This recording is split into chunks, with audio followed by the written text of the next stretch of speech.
Hi guys, this is T Mash from 2A Syndicate. And after every one of my videos, you guys always hear me say my slogan, train hard, train often.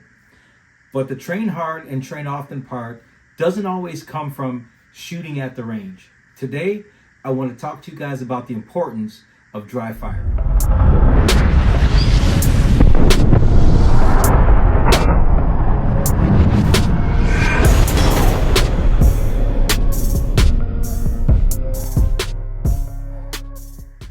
This year, I've taken upward toward 10 training classes, but I learned something from the very first one. And in the very first one, the instructor asked who all dry fired. And I looked around and there wasn't very many people that raised their hand. And I was one of those that didn't raise my hand. And although I shot very well, I struggled at some things. And some of the things that I struggled at was acquiring my sights right away, getting the gun out of the holster as quick as I could. And therefore, I got home and I took it upon myself to start to research dry firing.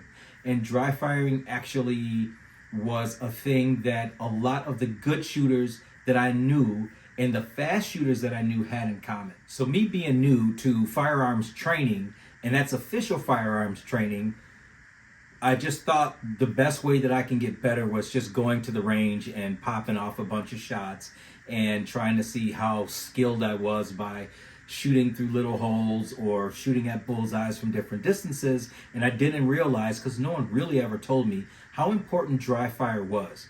Well, upon my research, I really started doing some digging in firearms and dry firing and started to find out that there were certain things that would help you get better with firearms. Now, and I know that there's a lot of people that really don't like dry firing. They think it really has nothing to do with their skill as far as shooting is concerned, but I beg to differ. It has 99.9% to do with your skill as far as a shooter. Now, anyone can shoot.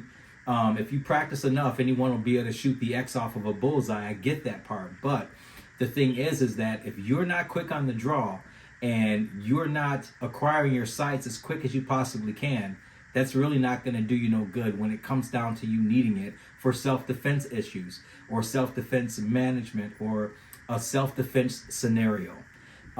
With that being said, one of the things that I've noticed that everybody had in common was something like this. It's a pack timer, or they would have a par timer. And I would always hear them telling the shooters to stand by, and I would always hear them working drills off of this timer. Not knowing that this thing right here would be one of the best tools that I had in my gun bag anytime I go to the range or anytime I dry fire at home. And what I'm going to give you is a couple series of drills to let you know and to teach you what I've learned. And not saying that what I've learned was the best, but it's to help you to go further in your dry fire practice. So what it does, it's actually puts you on edge in anticipating that beep so you can draw, so you can acquire your sights. So you have to react to the pack timer or the par timer, whichever one you have, to be able to acquire those sights and get that gun out of the holster on time.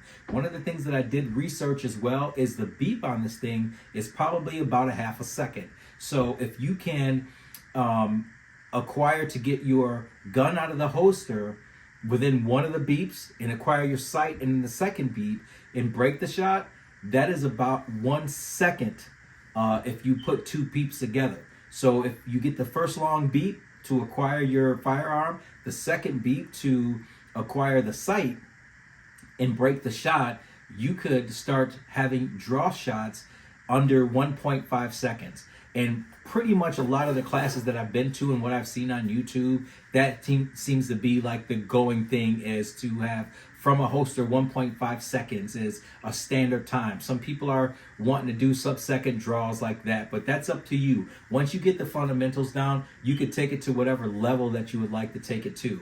And that's the fun part of it. But I just didn't think that dry firing would help me become a better shooter. In all actuality, it did. Although you cannot manage recoil during dry firing, you can manage the fundamentals. The fundamental is getting that gun out of the holster and a good time, getting your grips acquired on your gun appropriately, and getting that muzzle pointed down range and acquiring that sight right away with the basic fundamentals of grip and all that good stuff that comes along with it. So be it as it may, dry firing helped me elevate my shooting experience and my skill level to the next level, and it continues to.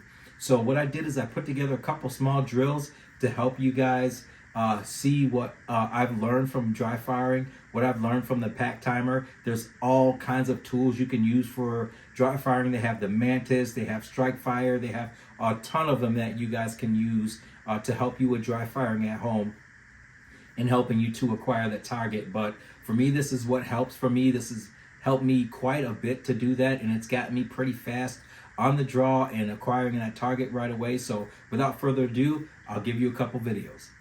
So what I wanted to do is I wanted to start off by showing you guys where your firearm should be when you pull your firearm out of your holster per the beeps. I start off slow, showing you the first step and then the second step with the beep.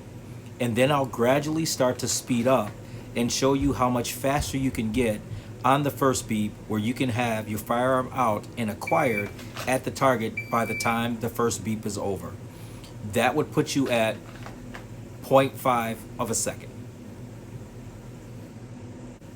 As you can see, as I'm starting to end this front side drill, you can see that I'm getting my firearm out and acquired at the target by the end of the first beep, and that's exactly where you'd want to be.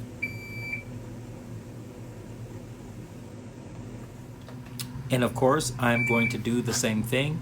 This is just the side view, so you can see how that looks as I'm drawing my weapon out of my holster on the side. And again, I am going slowly to show you where I'm going to be during the first beep and the second beep. And I'll gradually speed that up as well, so you can see that by the first beep, I can have my firearm clearly drawn and acquiring the target by the time the second beep comes through.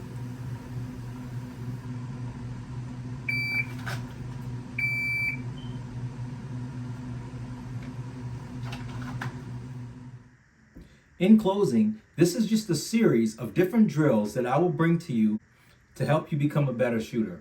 And as always, train hard, train often. Thanks for watching, guys.